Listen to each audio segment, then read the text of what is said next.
ಎಲ್ಲರಿಗೂ ನಮಸ್ಕಾರ. ನಾನು ಮಮತಾ.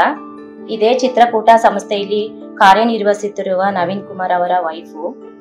ನಮ್ಮನೆಯವರು ಚಿತ್ರಕೂಟ ಸಂಸ್ಥೆ ಬಗ್ಗೆ ಪ್ರತಿದಿನ ಹೇಳ್ತಾನೆ ಇರ್ತಾರೆ. ಅವರು ಕೆಲಸಕ್ಕೆ ಹೋಗ್ಬೇಕಾದ್ರೂ ಖುಷಿಯಾಗಿ ಹೋಗ್ತಾರೆ, ಬರ್ಬೇಕಾದ್ರೂ ಖುಷಿಯಾಗಿ ಬರ್ತಾರೆ. ಅಲ್ಲಿ ಯಾವುದೇ ಒತ್ತಡ ಇಲ್ಲದೆ ಎಲ್ಲಾ ಸ್ಟಾಫಿನ ಜೊತೆ ಬೆರೆತು ಸಂತೋಷವಾಗಿ ಕೆಲಸ ಮಾಡ್ಕೊಂಡ್ ಬರ್ಬೋದು ಅಂತ ಅವರು ದಿನಾಲು ನಮ್ಮಲ್ಲಿ ಚರ್ಚೆ ಮಾಡ್ತಾನೆ ಇರ್ತಾರೆ.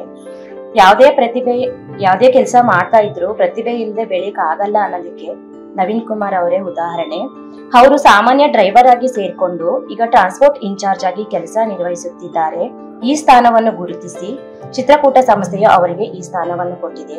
ಎಲ್ಲದಕ್ಕಿಂತ ಹೆಚ್ಚಾಗಿ ಬೆಳಗಿನ ಜಾವ ತಿಂಡಿ ಊಟ ಅಡಿಗೆಗಳಿಗೆ ಎದ್ದು ಮಾಡ್ಲಿಕ್ಕೆ ಆಗೋದಿಲ್ಲ.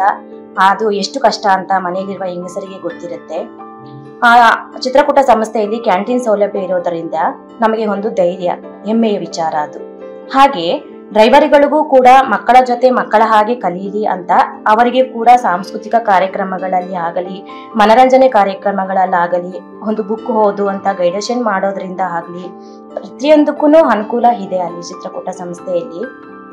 ಇದೇ ತರ ಚಿತ್ರಕೂಟ ಸಂಸ್ಥೆ ಇನ್ನ ಎತ್ತರಕ್ಕೆ ಬೆಳೀಲಿ ಅಂತ ನಾನು ಆಶಿಸುತ್ತೇನೆ. ಹೀಗೆ ಎಲ್ಲಾ ಸೌಕರ್ಯಗಳನ್ನು ಒದಗಿಸಿಕೊಟ್ಟು ಈ ಚಿತ್ರಕೂಟ ಸಂಸ್ಥೆಯನ್ನು ಕಟ್ಟಿ ಬೆಳೆಸಿ ಇಂತಹ ಎಷ್ಟೋ ಕುಟುಂಬಗಳಿಗೆ ದಾರಿದೀಪ ಆಗಿರುವಂತಹ ನಮ್ಮ ಚೈತನ್ ಸರ್ ಅವರಿಗೆ ನಾನು ಕೂಡ ತುಂಬು ಹೃದಯದ ಕೃತಜ್ಞತೆಗಳನ್ನು ಸಲ್ಲಿಸುತ್ತೇನೆ.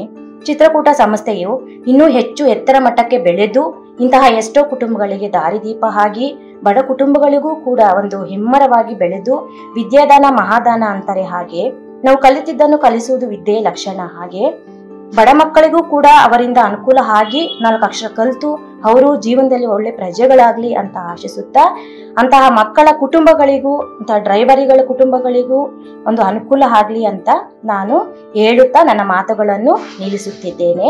ಇದೇ ರೀತಿ ಚಿತ್ರಕೂಟ ಸಂಸ್ಥೆಯು ದೊಡ್ಡ ಎತ್ತರಕ್ಕೆ ಬೆಳೀಲಿ ಅಂತ ನಾನು ಆ ದೇವರಲ್ಲಿ ಪ್ರಾರ್ಥಿಸಿ ನನ್ನ ಮಾತುಗಳನ್ನು ನಿಲ್ಲಿಸುತ್ತಿದ್ದೇನೆ. ಜೈ ಹಿಂದ್, ಜೈ ಕರ್ನಾಟಕ ಮಾತೆ.